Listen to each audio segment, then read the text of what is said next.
Hello friend, कैसे आप सभी। आशा करती हूँ कि आप सभी मस्त होंगे और ज़बरदस्त होंगे। तो चलिए चलते हैं अपने अगले क्वेश्चन की तरफ। तो आशा करती हूँ कि आप लोग जो कल क्वेश्चन कराए गए हैं उसको आप अच्छे से याद कर लिए होंगे।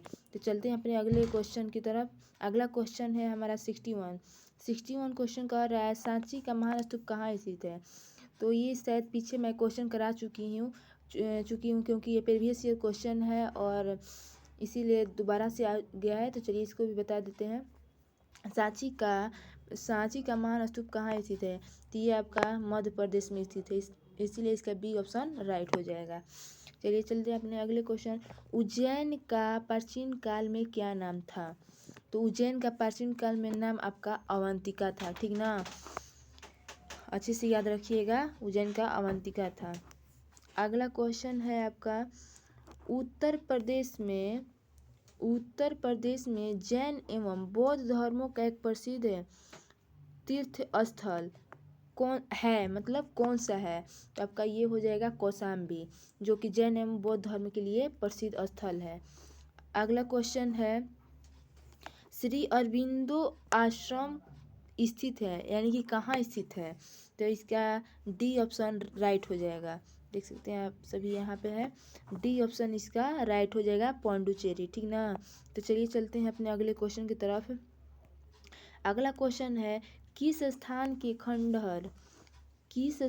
खंडहर विजयनगर की प्राचीन राजधानी को प्रतिनिधित्व करते हैं।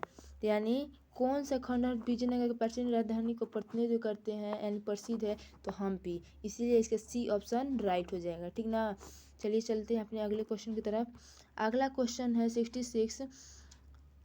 2011 की जनगणना के अनुसार केरल की साक्षरता दर कितनी थी। तो आप सभी देख सकते हैं कि उस समय साक्षरता दर आपका 96.2% था, ठीक ना। इसीलिए इसका बी ऑप्शन राइट हो जाएगा। चलिए चलते हैं अपने अगले क्वेश्चन की तरफ। अगला क्वेश्चन है 67। निम्नलिखित में से कौन वस्तुतः गार्डन नहीं है। ये शायद पीछे क्वेश्चन करा दिया गया है, ठीक ना, इसीलिए इसको आप लोग रिवाइज करिएगा। चलिए बताइए अपने से इसका आंसर कौन होगा। तो इसका आंसर ईडन गार्डन कोलकाता, ठीक ना। जो वस्तुतः गार्डन नहीं है, ईडन गार्डन कोलकाता, इसलिए बी ऑप्शन इसका राइट हो जाएगा। चलिए चलते हैं अगले क्वेश्चन की तरफ। भारत की सिलिकॉन घाटी कहाँ स्थित है। भारत की सिलिकॉन घाटी आपका कहाँ स्थित है। तो ये आपका बेंगलुरु में स्थित है, ठीक ना। इसीलिए इसका डी ऑप्शन राइट हो जाएगा। सिलिकॉन घाटी बेंगलुरु में, इसीलिए इसका डी ऑप्शन राइट हो जाएगा। तो चलिए चलते हैं अपने अगले क्वेश्चन की तरफ। अगला क्वेश्चन है, निम्नलिखित में से कौन सी बराक ओबामा की आत्मकथा है। तो आप सभी देख सकते हो ओबामा की आत्मकथा कौन सी है। तो इसीलिए इसका ए ऑप्शन राइट हो जाएगा, ठीक ना। ओबा dreams from my father a story of race of inheritance, ठीक ना। इसलिए ए ऑप्शन इसका राइट हो जाएगा। चलिए चलते हैं अपने अगले क्वेश्चन की तरफ। अगला क्वेश्चन है 70।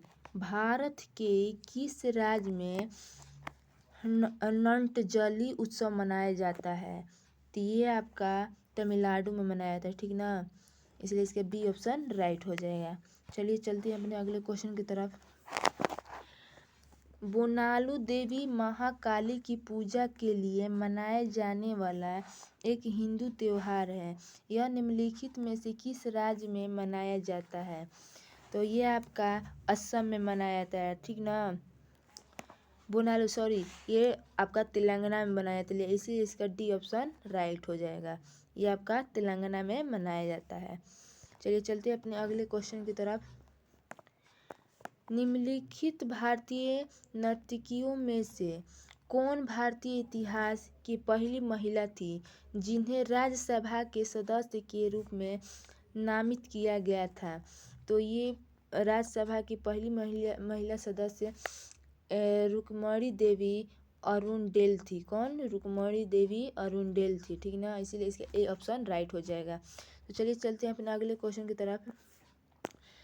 पंडित रविशंकर को 1967 में इनमें से किस एल्बम के लिए ग्रैमी पुरस्कार प्राप्त हुआ है? तो आप देख सकते हैं कि इनको ग्रैमी पुरस्कार वेस्ट मीट्स ईस्ट के लिए प्राप्त हुआ है, ठीक ना। इसीलिए इसका बी ऑप्शन राइट हो जाएगा। तो चलिए चलते हैं अपने अगले क्वेश्चन की तरफ। वेटिंग फॉर ए वीजा निम्नलिखित में से किस व्यक्ति की आत्मकथा है, यानी किसका लिखा गया है? तो ये आपका डॉक्टर भीमराव अंबेडकर द्वारा लिखा गया है, ठीक ना। श्री ब्रह्मपुरीश्वर मंदिर भारत के किस राज्य में स्थित है? ब्रह्मपुरीश्वर मंदिर भारत की किस राज्य में स्थित है? आप सभी देख सकते हैं आपका तमिलनाडु में स्थित है, इसीलिए इसका ए ऑप्शन राइट हो जाएगा। तो चलिए चलते हैं अपने अगले क्वेश्चन की तरफ। माधवी मुदगल का संबंध भारत की किस शास्त्रीय नृत्य से है? तो ये ओडिसी से थी, ठीक ना। ये ओडिसी नृत्य से इनका संबंध है, इसीलिए इसका बी ऑप्शन राइट हो जाएगा। तो चलिए चलते हैं अपने अगले क्वेश्चन की तरफ। निम्नलिखित में से किस राज्य में गोंचा महोत्सव मनाया जाता है? किस राज्य में गोंचा महोत्सव मनाया जाता है? तो ये छत्तीसगढ़ में मनाया जाता है। कहाँ मनाया जाता है? छत्तीसगढ़ में, इसीलिए ए ऑप्शन इसका राइट हो जाएगा। तो चलिए चलते हैं अपने अगले क्वेश्चन 78 की तरफ। तो अगला क्वेश्चन है, निम्नलिखित में से किस बंदरगाह को डायमंड हार्बर के नाम से जाना जाता है? तो ये कोलकाता को डायमंड हार्बर के नाम से जाना जाता है, इसीलिए इसका डी ऑप्शन राइट हो जाएगा। चलिए चलते हैं अपने अगले क्वेश्चन की तरफ। अगला क्वेश्चन है, आईसीसी क्रिकेट विश्व कप 2011 में इनमें से किस पशु को अधिकारी शुभंकर बनाया गया था? जो आईसीसी क्रिकेट विश्व कप 2011 हुआ था, तो उसमें किस जानवर को मतलब शुभ माना गया था, मतलब बनाया गया था? तो हाथी को, ठीक ना, इसलिए इसका ए ऑप्शन राइट हो जाएगा। चलिए अपने अगले क्वेश्चन की तरफ चलते हैं। अगला क्वेश्चन है, भारतीय निशानेबाज और स्वर्ण पदक विजेता अभिनव बिंद्रा की आत्मकथात्मक पुस्तक को डैश कहा जाता है? पूछ रहे हैं निशानेबाज और स्वर्ण पदक विजेता को आत्मकथा पुस्तक को डैश कहा जाता है? तो इसे अ शॉर्ट एट हिस्ट्री कहा जाता है। क्या कहा जाता है? और शॉर्ट एट हिस्ट्री कहा जाता है, इसीलिए इसका डी ऑप्शन राइट हो जाएगा। तो चलिए चलते हैं अपने अगले क्वेश्चन की तरफ। निशागंधी उत्सव भारत के किस राज्य में मनाया जाता है?